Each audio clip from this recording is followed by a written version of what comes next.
Chapter 3. Another man's vision. The test had been successful. Luca allowed himself a shallow breath, the first since he had initiated the hack. For minutes that felt like hours, he had watched the system's data streams, waiting for even the faintest sign of detection. None came. The silence was deafening, but in it lay confirmation. His scripts had worked. A heavy weight lifted from his chest. After years of meticulous preparation, endless nights of coding, and thousands of simulations, he had finally taken the plunge. For the first time, he had tampered with the new internet's most critical infrastructure. He had played with fire, and so far had avoided getting burned. The stakes couldn't have been higher. Luca knew the risk of exposure, but there had been no other way to move forward. He had to test the system under real-world conditions. And as the minutes stretched into an hour, confidence began to replace the suffocating dread in his chest. His hack had worked flawlessly.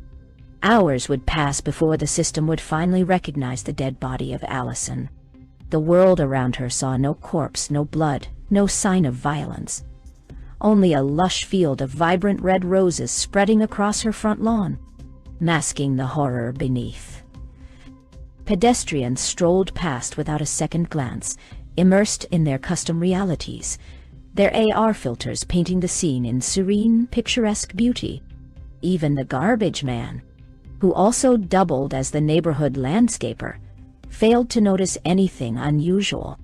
Only when the system eventually processed his routine lawn care data would it detect something amiss. Until then, Allison's death was hidden in plain sight. Luca spent the rest of the day poring over logs and data, scrutinizing every report connected to Allison.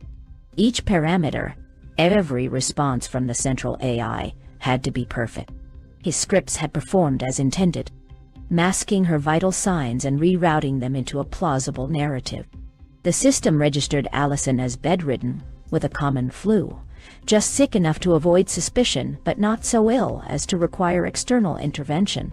The central AI, relying on automated protocols, notified her employer that she was unable to work.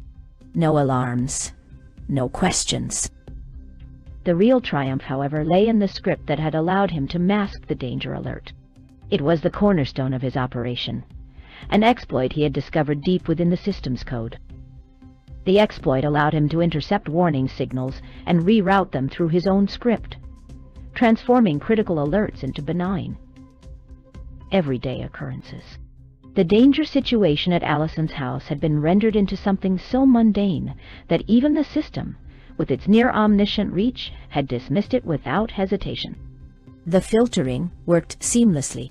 Instead of registering a life-threatening event, the system interpreted the scene according to Allison's personal, my reality preferences. To her account, the world was as it should be, calm, orderly, and beautiful. For Luca, it was a grim validation of his years of work. The system, built to monitor and control billions, could be deceived, and he was the one who had done it. But as the hours passed and the data confirmed his success, a new weight began to settle on his shoulders. The test had been a necessary risk, but it was only the beginning. He knew the system better than anyone, and he knew its reach. There would be no room for mistakes. This was only the first step. Luca sat hunched over his desk, his eyes locked onto the faint green text glowing against the black background of his outdated computer screen. The tiny apartment he called home, nestled in the poorest part of the city, was damp and suffocatingly small. Thousands of miles away, in a world far removed from his own, Allison's life had ended, and Luca's work had just begun. The computer before him was a relic, a cheap, discontinued model that belonged to a bygone era. Yet it was his most prized possession. It was among the last devices capable of bridging both the new internet and the remnants of the old internet. A distinction that gave Luca an edge in a world where most had moved entirely to the corporate-controlled system. The machine was stripped of anything unnecessary. It lacked even a visual operating system. Everything was text-based.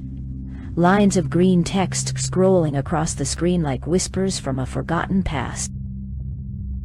His fingers moved quickly across the keyboard, typing commands that allowed him to monitor hundreds of systems in real time. Every line of code he executed was precise, intentional, and vital to ensuring his scripts performed as expected. He couldn't afford a single mistake. Finding someone like Allison had been disturbingly easy. She hadn't even been his original target. Lucas Scripps scanned the records of companies with high employee turnover, particularly small and medium-sized businesses, where labor exploitation was rampant. His algorithms zeroed in on patterns: employees working unpaid overtime, supervisors demanding endless sacrifices to meet impossible deadlines, and the inevitable breaking points when the pressure became unbearable. Steve had been one of many cases flagged by Lucas Scripps, a man stretched to the brink by years of unrelenting stress and dehumanizing conditions. For each case, Lucas' system identified the managers responsible for driving their employees to the edge. He crafted specialized scripts for each manager, waiting for the moment when their actions would push someone too far, when the breaking point would snap into violence. The use of my reality made this process all the more insidious. Managers living in their augmented bubbles rarely saw the real faces of their employees. They issued impossible orders and demanded unpaid labor with cheerful smiles, oblivious to the emotional toll they inflicted. The employees, in turn, had their pain masked by the AR filters, rendering their expressions serene or even joyful. The system ensured no one saw the strain, the fatigue, or the despair. It wasn't just Allison and Steve. People cracked under the pressure constantly, pushed to their limits by a system designed to grind them down. The corporate AI caught most of them before they acted, neutralizing threats swiftly and quietly. These incidents never made it into the news.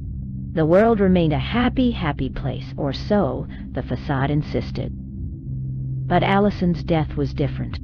Lucas Scripps had disrupted the perfect machine. For once, the system hadn't intervened. For once, the consequences of relentless exploitation had played out without being sanitized or erased.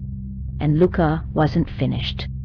His fingers paused for a moment as he scanned the output scrolling across his screen. His work was meticulous. Each line of code, a small rebellion against a world where misery was dressed in roses. He wasn't just hacking the system. He was forcing it to see itself. When the textual output informed Luca that the system had detected Allison's body, he knew it was time to cover his tracks. Methodically, he erased all traces of his scripts from the system. Before logging out, he executed a batch script, a carefully crafted piece of code that subtly altered the back-end server scripts of the My Reality app. It was a minor adjustment, just enough to redirect any investigation into the incident. The change would ensure that the complacent system administrators, lulled into apathy by years of unchecked control, would dismiss the anomaly as a minor system glitch. A ticket would be generated, shuffled into the endless backlog of routine maintenance tasks. Eventually, it would land in the hands of one of the corporation's mediocre programmers, someone barely competent enough to patch it. Luca knew they'd likely do a sloppy job, leaving his backdoor into the system, access through the old internet, intact and undetected. The old internet was a ghost of the titan it had once been. At the dawn of the new internet, corporations had pushed aggressively to eliminate it entirely, but even they had been forced to compromise. The transition of global software services required a period of coexistence between the two systems. Once the transition was complete, however, the old internet faded into near obscurity. Its user base dwindled to a negligible fraction of the population, and the corporations, smug in their domination, abandoned any efforts to maintain or monitor it. Publicly, they touted their solidarity, claiming that preserving the old internet was a gesture of goodwill for the minority who resisted the new internet. In truth, they saw no threat in its survival. The general population's technical knowledge had been so thoroughly eroded over the years that the corporations believed no one was capable of exploiting the relic. To them, the old internet was an ancient forest, dark, twisted, and impenetrable, where no one could navigate far enough to find anything of value. Its reduced bandwidth was another barrier. At best, it offered only a trickle of data, mere kilobytes per second, ensuring that even the most determined user faced a frustrating, painstaking journey. Yet corporations found one use for the decrepit system, a testing ground for experimental applications. Early betas of extreme software features were deployed there, products so unregulated and addictive that users sometimes lost their minds, or even their lives. Starvation deaths from obsessive engagement with these early applications weren't unheard of, though such stories were quickly buried under corporate PR campaigns. Despite its obscurity, Luca understood something that the corporations never could. Even in such degraded conditions, a single byte could carry enough information to change the world.